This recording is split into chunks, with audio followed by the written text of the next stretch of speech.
Hello!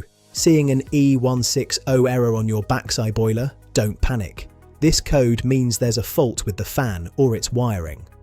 The fan is like the lungs of your system. It clears combustion gases and pulls in fresh air to keep the flame safe. A common cause is fan motor failure. Over time, bearings seize, stopping the fan from reaching its required speed. It could be the wiring too. If harness cables are frayed or loose, the signal to the control board is lost. Sometimes it's just debris.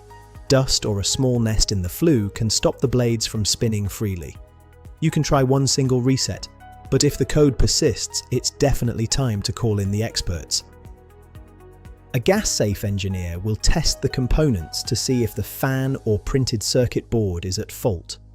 They might replace the fan assembly or simply clean it to get your central heating back up and running. For more expert advice, subscribe and follow Boilers2Go. We're ready when you are.